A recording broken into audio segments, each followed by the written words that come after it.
Hello again, SGBeers. This is video number 5 in the Tutorials Extra series. Each of these videos is dedicated to updating my old tutorials and expanding on them, and each one follows directly from the previous ones, so I'd recommend you watch the previous parts if you haven't done so already.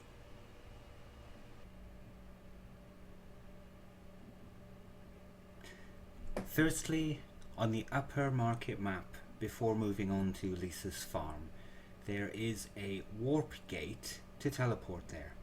In a later Tutorials Extra video, we'll create a proper transportation system using coaches or teleportation devices or some other thing. So for now, we can actually use the warp gate object, which is under outdoor. What I would recommend doing is to place the warp gate itself as an object, and then create a blank event or use the warp gate function under doors and events and place it in the center of the warp gate like so. The reason for this is simply because if you were to set the warp gate here, then the entire object would be used as the teleporter, and you would be able to walk through the posts, which is not very realistic, hence the reason for having this event, which would mean that you can walk straight through the warp gate and not through the posts.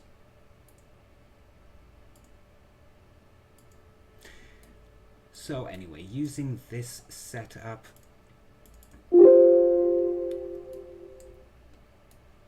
this is just teleporting to Lisa's farm, and the warp gate is there, and I've left a direction to left. We'll add a reciprocal one shortly. There's no need to do anything else with this if you use the defaults. So before going to the farm, we need to create a few objects first, a few items, and the items that we are going to need, if you haven't already done so, you need to create the egg and create the omelette, and I just used the default egg for the omelette because I don't have a graphic for that. So heading to Lisa's farm now, since we've established that she owns a farm. Here is the reciprocal link, the warp gate, set up in exactly the same way, only this time it transports you to the upper market with the direction facing down.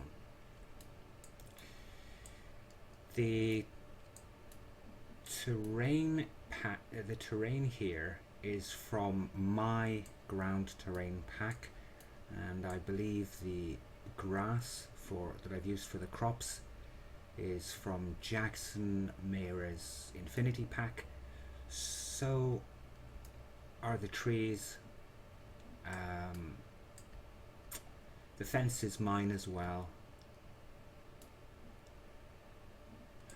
I did do a live stream of Jackson's Infinity pack, or at least the start of it, but I don't think that the live stream did it justice.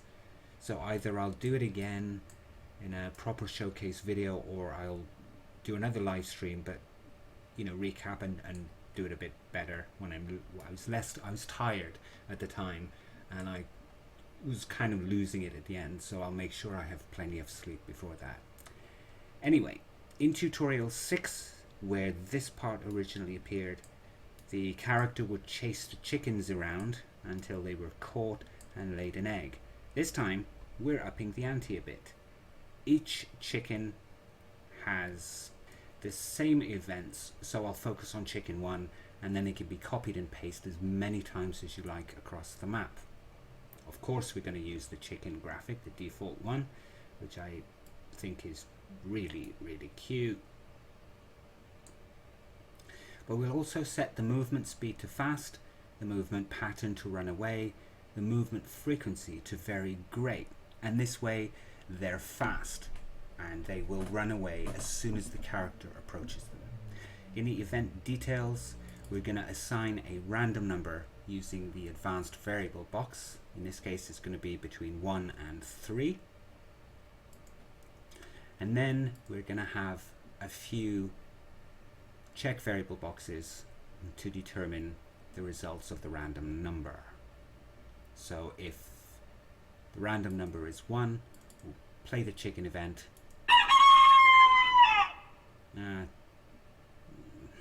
That's not actually a chicken, that's a rooster, so you'll have to add your own appropriate chicken sound effect for that.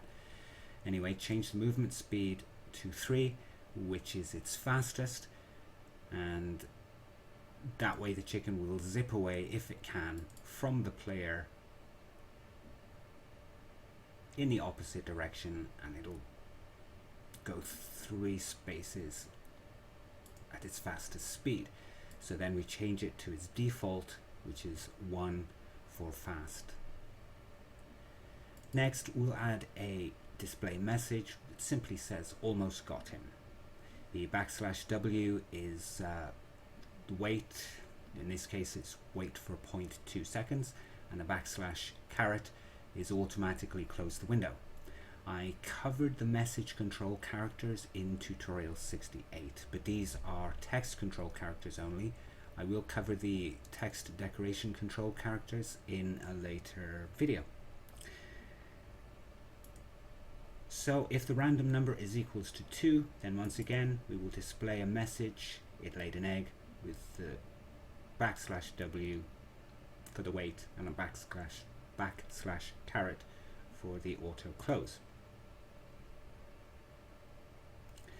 So then we'll increase the number of items. In this case will be for the egg. You just add an egg to the inventory, and then finally for the variable number equals to 3, that random number is equals to 3, and what it'll do is it'll display, in this case I put a weak hit animation just for something, and then it'll reduce the HP by 5 with the display text, ouch, it pecked me. And once again we have the wait and the auto close.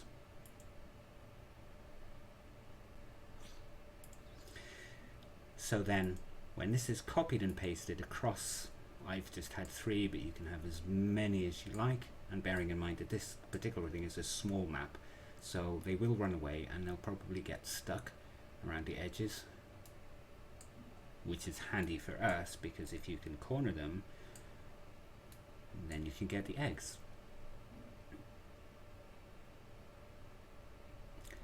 So we start by creating the event for Lisa, and then make sure that the condition is that she is not in the party as before. We have a check held items in the event details, where if the eggs are fewer than 3, in other words when not held, then we have a display dialogue that says, "Say, you look like you could be useful. Why don't you chase after my chickens and fetch me 3 eggs?" Like she really gives you a choice, huh? But, you know, Lisa is haughty and bossy, so it's probably in her nature to talk that way. So you dutifully collect the eggs for her and bring them back when you have all 3.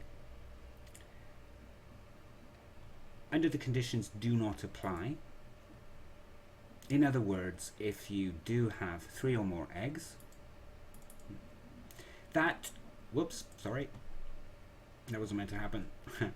That took you long enough?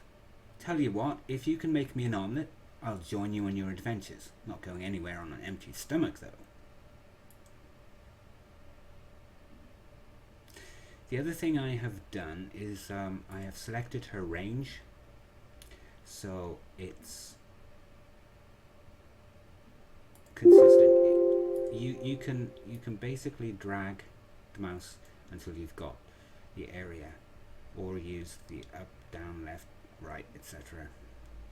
Change the values. But the reason is that for now she's just going to wander randomly around the crops. If we do a quick play test, this would be where the warp gate just teleports through and you appear at the farm.